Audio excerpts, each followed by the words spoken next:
Okay, we're live. Oh, ay, magandang araw po mga kababayan ko sa lungsod ng Maynila. Sa aking mga lolo't lola, magandang umaga po sa inyong lahat. Ito po ang inyong lingkod, si Yorme po.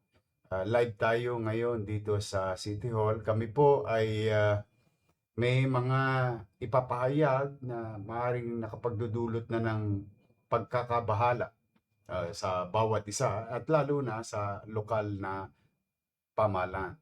Isa pong malungkot na umaga para sa ating lahat. Ito po ay patuloy nating mararamdaman pa sa ilang araw na darating. At kung kayo po ay nanonood ngayon, ay hinikayat ko po na please do share this broadcast to everyone, to your loved ones and friends, to the community, para po ang lahat or mas marami pa tayong maabot na tao upang mabigyan ng sapat at gabay, na sapat na impormasyon at gabay sa bawat isa.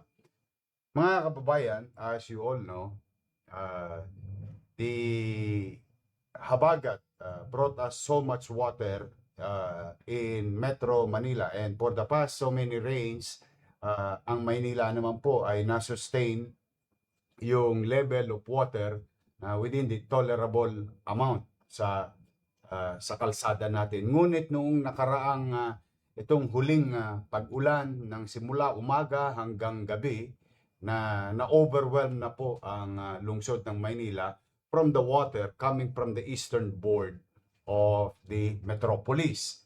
And of course, sa kanan naman natin, sa west side, ay meron naman po tayong body of water or what you call the Manila Bay, at ito po may oras ng low tide at high tide. Kaya nagpang-abot po ang lahat, kaya tumuloy na tumaas na ang tubig sa lungsod ng Maynila. At dahil po dyan ay marami pong na-expose na mga mamamayan natin sa lungsod at yung mga taong dumadako sa lungsod ng Maynila. At ito po ay nagkaroon ng mabigat na epekto sa impeksyon ng leptospirosis, no? Sa ating mga mamamayan. Marami po ang na-expose, and I would like to share to you the current situation of our city hospital or city healthcare services. Noong August 20 ay meron pong infection, 11 infection or individuals sa lungsod ng Maynila. Noong August 21 naman ay 22. Noong August 22 ay 11. Noong August 23 ay 10. Noong August 16 ay, on August 24 ay 16. At August 25 ay 38. Ngunit ngayon pong August 26 ay umabot po sa 89 with a total of 197. Na pagtitingnan po ninyo, kumpara sa dami ng populasyon ng Maynila, no, merong humigit kumulang 200 infected. Pero ipinapakita po namin sa inyo ngayon yung graph, no, para mas visually maunawaan natin na yung exponential growth of infection ng leptospirosis sa ating lungsod alone, no? Ito po ay sama-sama na pong datos sa pribadong ospital na nasa loob ng Maynila at mga ospital sa national government, or ibig sabihin, ito yung mga ospital katulad ng halimbawa PGH, Jose Reyes, San Lazaro, and so on and so forth. These are national government hospital operated and funded by the national government under DOH. At yung atin naman pong pinagsama-samang datos sa ating health center at 7 ospital sa lungsod ng Maynila. So nakita nyo po, no? Talaga pong nakakagulat. Kagabi ay may mga napaulat na nahihirapan ang ibang pasyente natin sa emergency room na naghihintay at naantala to be given medical attention on the reason na na-overwhelm na po yung ating mga emergency room, lalong-lalo na po ang ospital ng Maynila. Now, as we speak,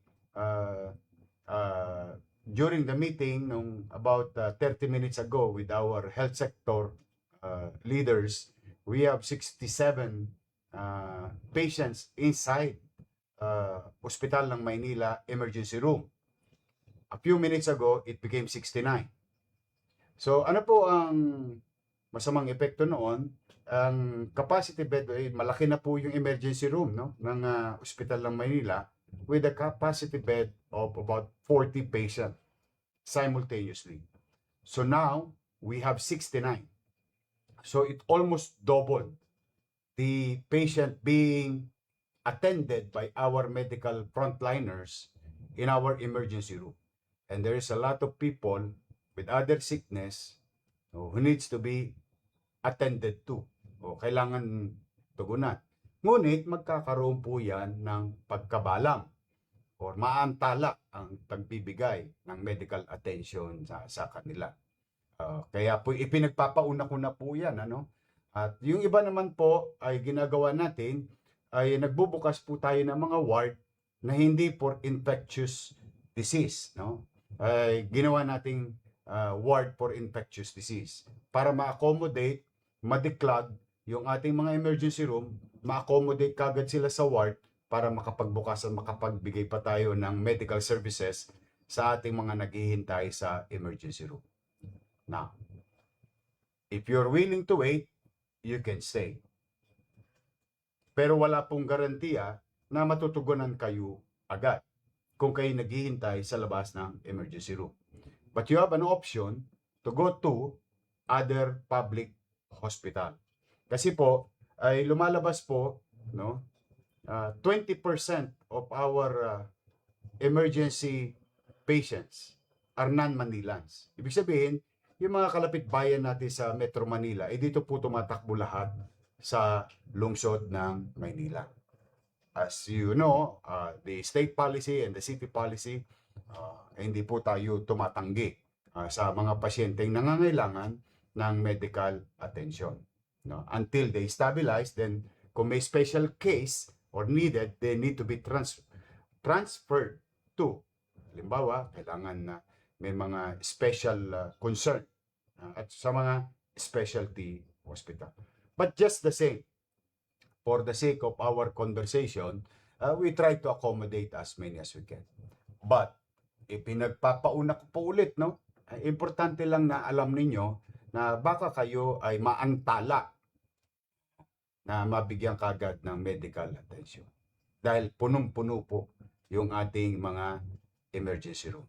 Now, with regard to, kung maalala ninyo, nung nagkaroon ng COVID, doon po sa mataas sa palapag ng Santa Ana Hospital, meron po tayong naitatag doon through the leadership of Dr. Padilla, then Director of Santa Ana, and our head of our infectious disease, Dr. Sescon, now the Director of the Santa Ana Hospital.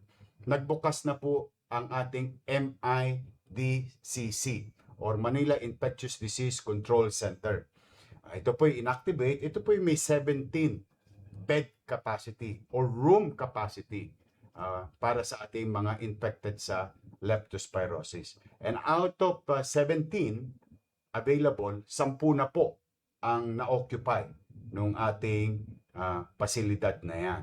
At meron po tayong available na 7, ngunit maaaring ito'y magamit within the day from other hospital na itatransfer natin para lumuwag naman sila sa Gat Andres Bonifacio Hospital, Hospital ng Tondo, Paseco Hospital, Justice Jose Abad Santos Hospital, Hospital ng Sampaloc.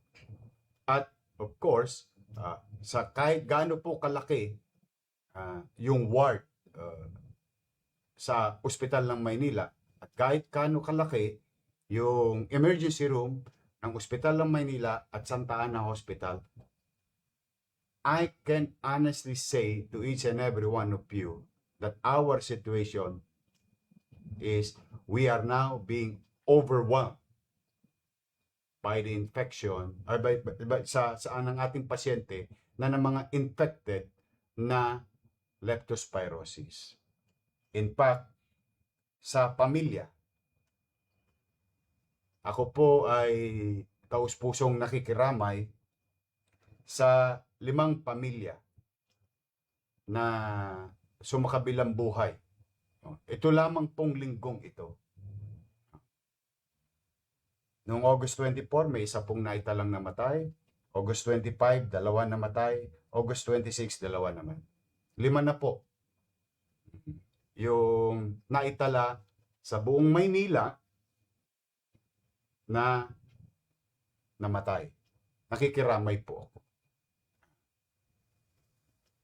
Ngayon, maaring ilan sa inyo ngayon as you are watching, nagtatanong, no? O baka may itatanong o tinatanong, bakit ba ngayon lamang lumalabas ang mga datos sa to? Yung bagyo, nung nakaraang linggo pa. Para po sa kaalaman ng lahat, no? Kung maalala ninyo, noong bago dumating yung bagyong Yaon, or actually hindi siya bagyo, habagat siya, no? Pero parang bagyo ang dating sa atin, ay nakapaganda na po ang syudad ng Maynila. Yung ating mga pasilidad, mga doktor, at gamot, or what you call doxycycline. In fact, at that time, we have about 240,000 capsules available to our 44 health centers and 7 hospitals para ma-access ng lahat ng tao. At kung maalala nyo rin, ipinagbigay alam namin, umabot lamang sa 3 araw, ay halos maubos yung ating doxycycline. Naging 51,000 na lamang. Ngunit, noong Monday, during the directional meeting, I ordered and directed our Director of Manila Health Department, Dr. Grace Padilla, to acquire additional 100,000. Sapagkat, ang pagkahinog, ulitin ko po, no? Ang pagkahinog ng leptospirosis infection ay aabot halos 2 linggo on the day of exposure.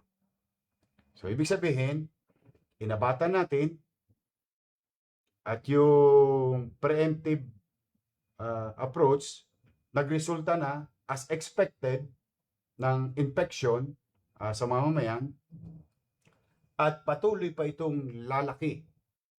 Posibleng lumaki kung ganito ang escalation, no? Yung nakita niyong mapa kanina, halos nagdo-double, no? Kasi nahihinog pa lang ho ang infection. Na importanteng malaman niyo po 'yon sapagkat sa loob ng 2 linggo, maaaring ngayon ay nakararamdam kayo ng maayos ang pangangatawan at bigla na lamang kayong uubuhin. Gusto ko pong ipaalam sa inyo ang mga sintomas. Kasi minsan po, late nang pumupunta sa ating medical facility. Importante yung maagap tayo. Ang mga sintomas po, no, na maaring maramdaman ninyo ay nasa inyo pong mga screen. No? Andiyan dyan po, paninilaw ng mata, severe headache, sakit ng binti, sobrang sakit ng ulo, nilalagnat na parang tinatrangkaso. Ito po, pag ito'y nararamdaman nyo na, sa initial pa lang nakikita nyo na ito, ay importante na pumunta kayo kaagad sa ating mga pasilidad bago pa mahuli. Huwag nyo pong ikikipit balikat na para bang kayo, hindi, trangkaso lang yan, kailangan ko ng paracetamol and so on. No. Huwag po tayo mag-self-medicate, hindi po namin kayo hinikayat, bagamat hirap na hirap tayo sa ating medical facilities with regard to our capacity to address influx of patients, possible infected by leptospirosis, mas maigi na doktor at sa tamang pasilidad kayo pumunta sa lalong madaling panahon. Kasi po, a few minutes ago, sinabi ko nga sa inyo, ang leptospirosis po ay nakamamatay. Kalungkot mang sabihin, pero talaga pong yun ang maaring maging resulta ng ating parang pagbabaliwala sa nararamdaman natin. Ulitin natin, pakita mo nga ulit Julius, yung sintomas. Ito po yung mga sintomas sa inyong screen, no? Pag ito po ay may presence sa inyong katawan o nararamdaman nyo ito, magdali-dali na po kayong pumunta sa ating mga medical facility. Now, today, from yesterday, we have now in possession of 389,000 doxycycline capsules. Yung ating 49,000 na lang na natira out of 51,000 nung isang araw, from 200,000 plus, ay may nag-donate naman po kanina, si Kagawad Jason Yu, no? Ng 40,000. No? Tapos, nagpadala na po ang Department of Health, National Government. We are now in possession of the assistance from DOH of 300,000 doxycycline capsules. So, sa mga tagalungsod ng Maynila, mahirap, middle class, mayaman, meron po tayo at pwede nyo ma-access yung 389,000 doxycycline capsules. This will add protection to you if you are exposed to mga baha. Wala po bang baha ngayon sa Maynila? Wala po. Wala pong bagyo, wala pong ulan.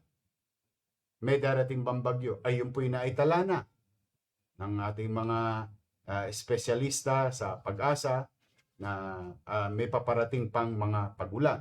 Posible bang magbaha? Ay posible po.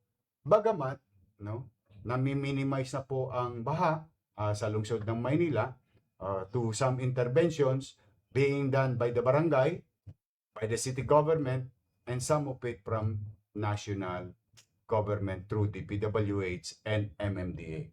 But then again, is it possible na magkaroon ng opo? Kaya patuloy pa rin tayong naghahanda. Ngunit, ito pong broadcast na ito ay bilang paalala. Alam ko pong mahirap umiwas sa baha because it's everywhere. Ngunit, daig ng maagap ang masipag, sabi ng ating mga nakatatanda. So, ulitin ko, sintomas, umiwas hanggat maaari. May posible bang bagyo? Meron na naman po. Titigil ba ito? Ay hindi pa natatapos ang taon. Alam naman natin ang kalalagay ng bansa na lagi tayong may tag-ulan. Panahon ng tag-ulan at panahon ng bagyo. Kaya po, bago mahuli ang lahat, no, magpunta kayo kagad sa ating mga pasilidad.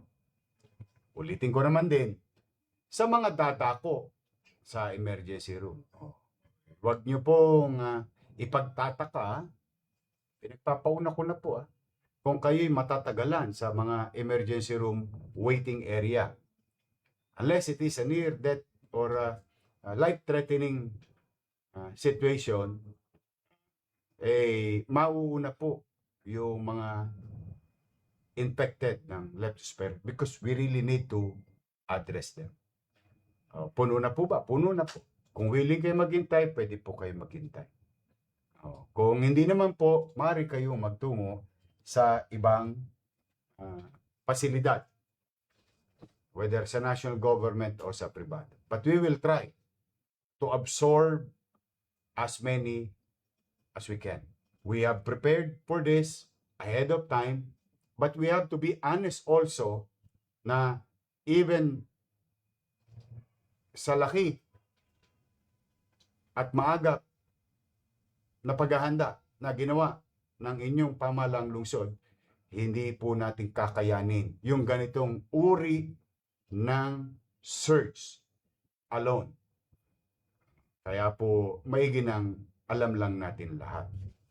Another measures is that I just directed Grace Padilla, our Director of Manila Health Department, para pagsabihan ang lahat ng ating health center na umikot na sa kanilang nasasakupang barangay. Upang sa ganoon, ibaligtarin natin, no, yung sitwasyon na hindi na tayo ang hanapin, tayo nang humanap na posibleng mga na-impeksyon or posibleng na-expose sa baha at nakararamdam ng mga ilang sintomas ng impeksyon ng leptospirosis. So, mga kababayan, yan po ang sitwasyon natin sa baka. Sana huwag naman, loobin nawa ng Diyos na huwag na natin danasin pa. Na baka lalong lumakas at dumami yung impeksyon ng leptospirosis kahit walang ulan. No? At katulad na sabi ko na kanina, may incubation period. Yung exposure to that or to exposure sa tubig sa ating posibleng impeksyon sa leptospirosis. May incubation period po siya. So muli mga kababayan, ulitin ko lagnat, pananakit ng ulo, pananakit ng katawan, namumula ang mata, huwag na kayong maghintay. Huwag niyong panghinayangan yung kikitain natin sa pagpasok sa trabaho. Kasi pera lang yan. Although kailangan natin ng pera, pero baliwala po lahat yan pagka huli na ang lahat. Huli ako'y nakikiramay sa 5 pamilya na nasawi dala ng impeksyon ng leptospirosis. At ako'y nananawagan din na at ipinalam na malaki na pong porsyento ng ating emergency room ang naukupahan ng impeksyon or infected leptospirosis patients. Bukas po ang ating mga pasilidad. Meron po tayong gamot na maaaring makatulong, proteksyon. Meron po tayong mga dialysis machine o mga makina na maaaring tumugon para gamutin, tugunan ang pangangailangan ng mga pasyente ng infected ng leptospirosis. Yan, dito na lamang po muna, mga kababayan. I hope this information will be shared to your loved ones, families, and friends in our community. Hinihikayat ko po kayo na ibahagi itong impormasyon na ito. For the meantime, stay safe. Pumanatag kayo. Kami nakagayak bago pa mangyari ito. At kami rin ay umaamin na mabubulunan na tayo. Kami pa'y naghahanda pa sa mga darating na araw? Opo, handa pa rin po tayo. Hindi po tayo titigil. We will try to save, attend, heal, or address future patients or clients in our primary and main healthcare facility. Mag-iingat po kayo, lalo na yung mga lolo't lola ko, at pumanatag kayo. We'll do our best in our own little way. Magandang araw po at pagpalain nawa kayo ng Pong May Kapal. Manila, God first.